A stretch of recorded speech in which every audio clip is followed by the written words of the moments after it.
Donc, dossier 1, Madame H, 34 ans, qui a une éruption cutanée des genoux, des coudes, du cuir chevelu, avec des lésions érythémato-squameuses à ces zones-là, qui ne sont pas prurigineuses, avec une gêne surtout esthétique.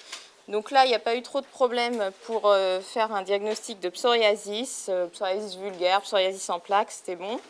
Devant la localisation typique, donc les faces d'extension. Donc là, le terme face d'extension est coté, le terme cou des genoux, non. Pourquoi? Parce qu'il faut que vous pensiez à traduire un énoncé qui est factuel en des termes médicaux. Donc il faut que vous essayiez de retrouver les termes que vous avez appris par cœur et de les retrouver dans l'énoncé qui va être un peu plus descriptif pour les traduire en termes médicaux. Donc face d'extension, c'est le terme qu'il fallait utiliser. Et le cuir chevelu, et donc avec des lésions élémentaires, donc toujours en dermato, bon, moi je ne suis pas dermatologue, hein. Pensez à partir de la lésion élémentaire pour décrire les lésions. Donc érythémato-squameuse non prurigineuse, très typique. Donc question 2, quels autres arguments cliniques? Alors bon, là j'ai eu le signe de la bougie et tout, c'est vrai que moi je n'étais pas partie là-dessus parce que j'ai un biais du fait de ma spécialité. Donc je suis surtout partie sur les psoriasis qu'on voit en rhumato, qui sont plutôt des psoriasis moins sévères sur le plan cutané, plus sévères sur le plan inguéal. Donc il fallait penser à évoquer la teinte inguéale avec surtout les ongles endés à coudre. On peut aussi avoir des ongles qui ont un aspect d'ongles mycotiques, mais avec un prélèvement mycotique qui sera négatif. Et puis, donc, les données d'interrogatoire, antécédents familiaux, l'amélioration au soleil hyper typique, la réponse aux dermocorticoïdes, parce que souvent les patients ont déjà testé, et puis le fait que ça évolue par poussée. Alors, donc la question 3, qui est le véritable commencement du dossier rhumatologique. Donc, elle revient, mais 20 ans plus tard, et elle a des douleurs diffuses. Bon, entre-temps, elle a eu des petits antécédents, donc une fracture du poignet droit, une dyslipidémie, une intolérance aux hydrates de carbone, et puis une histoire d'œil rouge douloureux avec baisse d'acuité visuelle.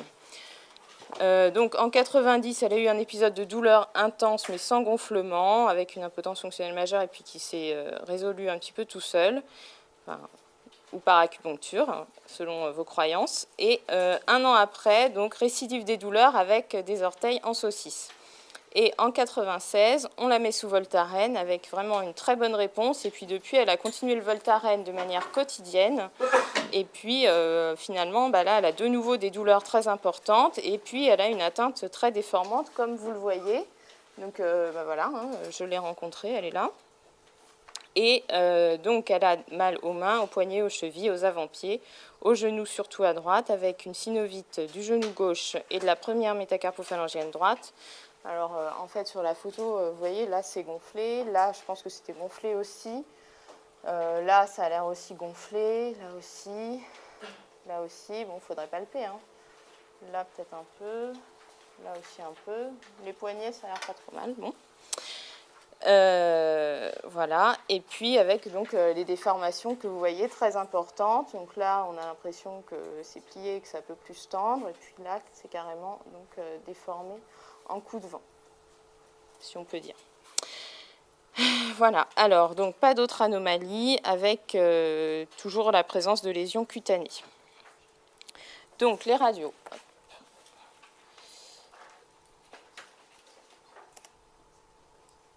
Donc là, vous avez des radios des mains et poignets de face. Donc, on voit le poignet et la main. Ce n'est pas des radios des mains, ce n'est pas des radios des poignets. Et donc, vous avez les deux mains de face. Donc, sur ces radios, il y a tellement de choses que c'est hyper difficile et je pense qu'en fait, à l'examen, ils ne vous mettront pas des radios où il y a autant de trucs à voir parce que du coup, c'est trop dur, je trouve, de hiérarchiser et ça vous a fait perdre beaucoup de temps, cette question. Donc déjà là, vous avez un pincement radiocarpien, bilatéral mais prédominant à droite. Vous avez une érosion de l'ulna des deux côtés. Vous avez aussi des pincements à ce niveau et à l'intérieur du carpe. Donc vous pouvez dire que globalement, il y a un aspect de carpite. Bon. Ensuite, il y a quelques pincements des métacarpophalangiennes, surtout celle-là. Voilà. Et puis surtout, l'atteinte, elle est surtout sur les interphalangiennes. Et ce qui était important à voir, c'est qu'il y a une atteinte des interphalangiennes proximales, mais aussi distales. Donc l'atteinte des interphalangiennes distales, c'est plus rhumatisme psoriasique et c'est pas polyarthrite rhumatoïde. Donc on a une atteinte avec des pincements. Il faut revenir là aussi un peu à la lésion élémentaire. Ce n'est pas de la dermato, mais c'est le même principe sur la radio. Toujours aussi le principe d'avoir une description puis une interprétation. Donc on a des pincements articulaires, on a des érosions de l'articulation. Par exemple, là, vous avez une érosion. Là, c'est un peu flou mon truc. Bon, là, c'est carrément une érosion tellement importante qu'on a une subluxation. Donc c'est pour ça que c'est ces termes-là qui étaient cotés. Là aussi, hein, vous perdez complètement l'interligne articulaire, vous avez une érosion complète. Et ce qui était important à voir aussi, c'est la reconstruction. Très typique du psoriasis, ça détruit et ça reconstruit. Ce qui fait qu'il y a des aspects qui peuvent être trompeurs avec des arthroses digitales. Donc la reconstruction, bah là vous avez une reconstruction autour d'une zone érodée. Là vous l'avez avec quasiment des ponts osseux. Donc le terme syndesmophite était impropre, puisque le terme syndesmophite c'est pour le rachis seulement. Donc on parle de ponts osseux plutôt sur les radios articulaires. Là aussi vous aviez un aspect comme ça pincé, un petit peu détruit et surtout une impression de reconstruction aussi. Donc je pense que je vous ai à peu près tout montré.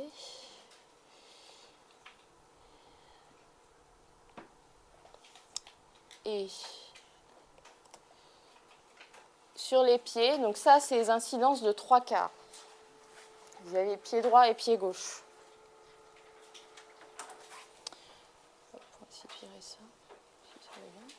Alors ce qu'il fallait voir surtout, c'était là, la petite épine calcanéenne. Donc c'est à l'insertion du tendon d'Achille sur le calcanéum. On a aussi parfois des épines calcanéennes à ce niveau-là, qui sont là au niveau de l'insertion de l'aponévrose plantaire. Donc là, vous voyez. Donc ça veut dire qu'on est... C'est la petite chose là.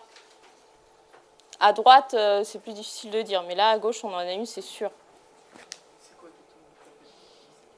Alors, le calcanéum, c'est l'os. Et l'épine calcanéenne, c'est une ossification au niveau de la fixation du tendon d'Achille sur le calcanéum. D'accord ? Et ça veut dire qu'il y a une anthésopathie. Les anthèses, c'est l'endroit où le tendon se fixe sur l'os. D'accord ? Donc, anthésopathie égale spondylarthropathie. Donc là, ça aussi, ça nous permet, avec des radios avec de la destruction osseuse et tout, de nous orienter plus dans le chapitre spondylarthropathie et donc d'écarter la polyarthrite rhumatoïde. Bon, par ailleurs, vous avez une atteinte aussi destructrice là, avec des grosses érosions. Là, c'était plus difficile. En fait, c'est complètement subluxé, donc on ne peut plus trop savoir où est quoi. Et puis, je pense qu'il y a aussi des subluxations des interphalangiennes, ce qui fait que les orteils sont un petit peu recourbés et qu'on n'arrive pas à les enfiler entièrement, donc on ne voit pas bien les articulations. Là aussi, il y a une érosion, destruction, voilà. Là, il n'y a carrément plus d'articulation, hein, c'est complètement détruit. Donc là, c'est un rhumatisme psoriasique très évolué, mais ça vous permet de voir un petit peu les lésions élémentaires qu'on voit dans cette pathologie. Alors, c'est vrai que, en fait, le terme coup de vent cubital, ça correspond à des subluxations des métacarpophalangiennes des mains. C'est à utiliser dans la PR seulement. Et en fait, c'est lié à des destructions des métacarpophalangiennes qui font qu'il y a le tendon qui ne peut plus bien passer dans sa gouttière à ce niveau-là et qui se subluxe. Et du coup, les doigts sont détournés sur le côté. Donc là, elle a sûrement en fait, elle a surtout des subluxations distales, des interphalangiennes distales et un petit peu proximales. Donc, tu as voilà. Le terme coup de vent, il vaut mieux le réserver à la polyarthrite rhumatoïde. Là encore, c'est toujours le même problème, c'est de sortir vos termes clés de votre chapitre au moment où ils sont adaptés. Par exemple, il y a quelqu'un qui m'a mis le terme pencil in a cup. C'était bien d'avoir pensé à le mettre dans un rhumatisme psoriasique. Enfin, c'est en pointe de crayon. Je ne sais pas si vous avez entendu ça. C'est l'atteinte articulaire typique du psoriasis. Qu'en fait, là encore, c'est en fait une traduction du terme du fait qu'il y a une érosion et une reconstruction. Donc, il y a une érosion de la phalange et une reconstruction autour. Donc, on a la reconstruction de la phalange en dessous qui fait une petite cup. Et puis, l'autre qui est érodée qui fait une petite pointe comme ça. Mais là, il n'y en avait pas vraiment de parfaite.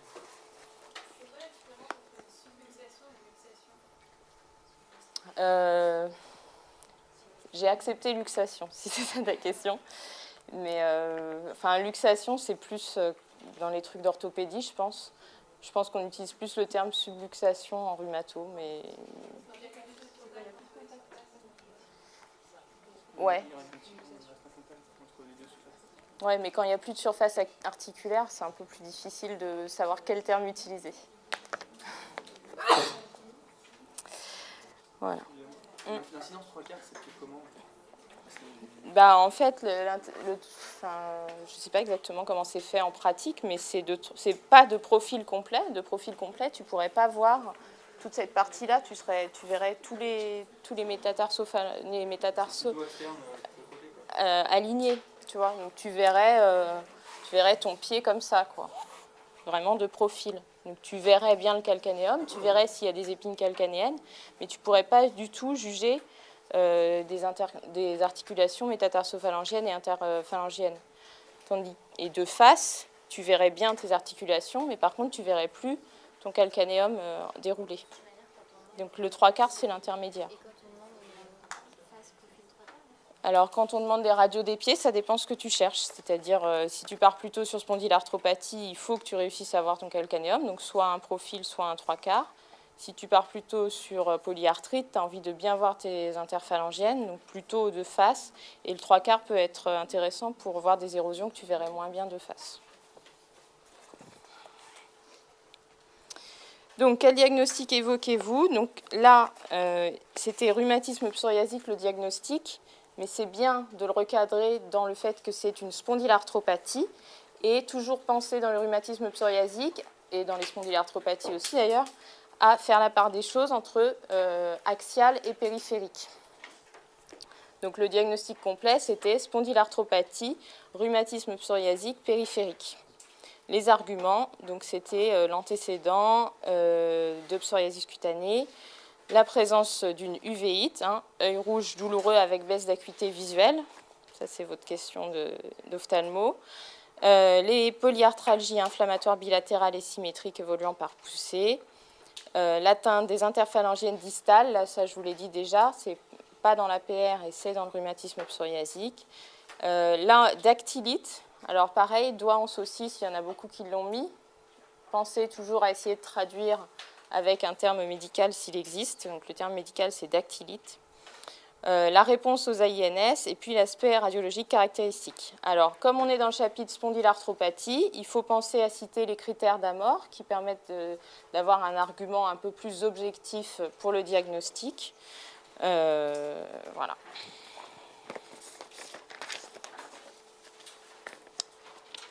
Alors, quels examens complémentaires et dans quel but?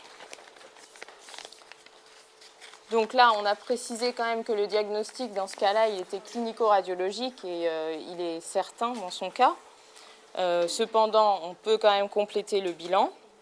Donc, rechercher un syndrome inflammatoire biologique. C'est vrai que certains aspects radiologiques des rhumatismes psoriasiques, quand c'est moins évolué que ça peut être difficile de faire la part des choses avec une arthrose digitale, par exemple. Donc, un syndrome inflammatoire, ça fera pencher la balance aussi en faveur d'un rhumatisme inflammatoire.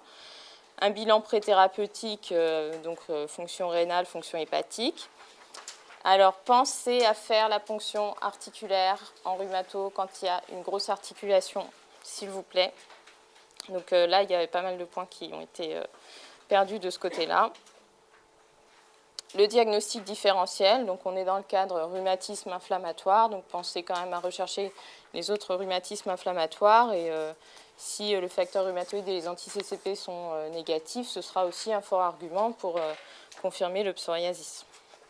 Alors le HLA-B27, c'est bien d'en parler, moi je pense, dans une question sur les spondylarthropathies, mais on sait que dans les rhumatismes psoriasiques et surtout dans les rhumatismes périphériques, il est moins souvent positif, et puis dans son cas, sa négativité n'exclura pas le diagnostic. Voilà, et puis il peut y avoir aussi des spondylarthropathies avec l'atteinte périphérique et axiale, donc c'est bien d'avoir aussi un bilan d'imagerie de l'atteinte axiale, donc avec le rachis et les sacroiliaques. Toujours penser aux sacroiliaques dans les spondylarthropathies. Et puis, donc, la fracture du poignet, voilà pourquoi on en parlait. C'était pour que vous pensiez aussi à prescrire une ostéodensitométrie, puisqu'elle a peut-être une ostéoporose. Cette fracture, en tout cas, est évocatrice. Et donc, il y a une indication à lui faire cette densitométrie, comme on l'a vu la dernière fois. Alors, les principes du traitement. Donc, le traitement, il va être ambulatoire, puisque finalement, elle est comme ça depuis 20 ans, hein, même s'il y a eu une petite aggravation récente. Donc, dans les rhumatismes inflammatoires en général, pensez toujours à détailler traitement des poussées, traitement de fond, et puis les autres traitements, des pathologies associées, ou voilà, là, le traitement à visée fonctionnelle, et puis la surveillance, bien sûr, à ne jamais oublier. Donc, traitement des poussées, c'était les antalgiques, les anti-inflammatoires non stéroïdiens. Je répète pour ceux qui n'avaient pas compris que pour moi, les anti-inflammatoires ne sont pas un traitement antalgique et ils sont plutôt à mettre à côté parce que dans les spondylarthropathies, la INS, c'est un vrai traitement de la spondylarthropathie. Et si c'était une polyarthrite rhumatoïde, la INS, là, il va être plutôt utilisé à visée antalgique et c'est la corticothérapie qui sera le traitement. Donc il faut vraiment considérer que l'anti-inflammatoire, dans le cas de la spondylarthropathie, c'est un traitement à part entière et qui n'est pas uniquement symptomatique. Et pensez à préciser la protection gastrique lors des traitements par INS. Donc la corticothérapie est parfois prescrite dans le rhumatisme psoriasique avec souvent une bonne efficacité. Il y a une notion souvent rapportée d'effet rebond du psoriasis cutané, surtout quand on essaye d'arrêter les corticoïdes systémiques, ce qui fait que, classiquement, ce n'est pas recommandé comme traitement des poussées de première intention et on préférera les anti-inflammatoires non stéroïdiens lorsque c'est possible. Ensuite, là, on a affaire à un rhumatisme inflammatoire évolué, déformant, donc il y a une indication à un traitement de fond. En première intention, dans le rhumatisme psoriasique, on retiendra le méthotrexate. Et puis, si le traitement de fond par méthotrexate n'est pas suffisant, on discutera les anti-TNF-alpha. Dans les spondylarthropathies, on va plus facilement aux anti-TNF-alpha peut-être que dans la polyarthrite rhumatoïde. Maintenant, on y va même très facilement dans la polyarthrite rhumatoïde. Et même dans les spondylarthropathies type spondylarthrite ankylosante, après l'échec de 3 AINS, on passe directement aux anti-TNF-alpha, on ne propose plus de traitement de fond autre. Pensez donc à cette femme qui est quand même bien handicapée par toutes ces déformations, donc en traitement fonctionnel, ergothérapie, kinésithérapie, mais aussi traitement chirurgical s'il y a des grosses déformations articulaires. Là, toutes ces articulations luxées, on pourrait lui proposer de les réaxer si ça peut l'aider à mieux utiliser ses mains. Et puis, elle a aussi un psoriasis cutané. On vous a dit qu'elle avait toujours des lésions, donc on peut peut-être aussi reprendre le traitement du psoriasis cutané. Donc là aussi, c'est un peu le même principe, c'est traitement de la poussée, traitement de fond. Peut-être que son psoriasis n'est pas très gênant et qu'il n'y aurait pas d'indication à un traitement de fond s'il n'y avait pas le psoriasis rhumatologique. Là, le traitement de fond va sûrement avoir un effet sur l'atteinte cutanée, mais on sait que l'évolution rhumato et cutanée n'est pas toujours parallèle. Donc il faut aussi penser au traitement de l'atteinte cutanée avec les émollients, les dermocorticoïdes ou les dérivés de la vitamine D, par exemple. Et puis, donc, comme on est parti sur cette histoire de fracture du poignet, si elle a une ostéoporose, il faudra la traiter, et encore plus si vous l'avez mise sous corticoïdes. Et la surveillance, je n'ai pas détaillé. Oui. Pour les traitements chirurgicaux sur les articulations, on arrive ensuite à avoir une mobilité articulaire ou c'est juste esthétique? Alors, les traitements chirurgicaux, en général, c'est plutôt des arthrodèses, et donc non, tu perds la mobilité, mais des fois, d'avoir une articulation dans l'axe te permet de récupérer quand même une pince que tu aurais peut-être moins facilement si tu es déformé. Mais là, c'est vraiment affaire de spécialiste. Ah, il y a quelqu'un qui a cité le soriatane comme traitement de fond. Il est utilisé comme traitement de fond du psoriasis cutané. Dans le psoriasis articulaire, ça n'est pas, c'est pas efficace. Ensuite, la question 7, c'était une petite question d'hémato. Alors là, c'est standard. Vous avez... Alors déjà, il y a deux choses. En fait, on vous dit que c'est la NFS que vous avez réalisée. Donc ça ne peut pas être une complication des traitements que vous avez faits parce que c'est celle que vous avez faite avant de mettre le traitement. Donc il ne fallait pas du tout partir sur les complications du méthotrexate et tout, c'était plutôt dans le bilan préthérapeutique. On tombe donc sur cette anémie microcytaire arégénérative. Alors, il faut essayer de trancher. J'ai eu un arégénérative qu'on pouvait lire comme arégénérative ou comme régénérative. Je trouvais que c'était... Enfin, du coup, il n'y a pas le point. Hein. Et il y a quelqu'un qui m'a mis peu régénérative. Pas voulu trop se mouiller. Donc non, il faut choisir hein, dans ces cas-là. Donc, ça, c'est pareil. Enfin, vous avez dû voir le petit tableau avec les cases et les flèches. Hein, anémie microcytaire arégénérative, carence martiale ou inflammatoire. C'est le truc de base.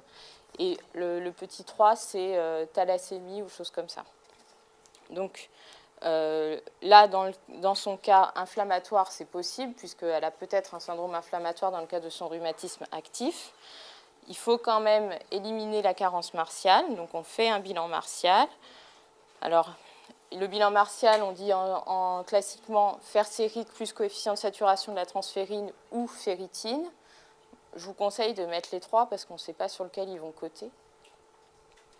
Et puis là, ce qu'on devait craindre dans le contexte, c'est une patiente qui prend depuis 20 ans du Voltaren, qui a priori ne prend pas de protecteur gastrique et qui donc a un fort risque de saignement occulte sur un ulcère gastro-duodénal. Donc ce qu'il fallait, c'était évoquer cette hypothèse, rechercher un saignement occulte digestif. Systématiquement, comme c'est une femme, il faut aussi penser au saignement gynécologique, donc proposer un examen gynécologique. Et puis, si la carence martiale est confirmée, ne pas hésiter à faire une fibroscopie œsogastro-duodénale.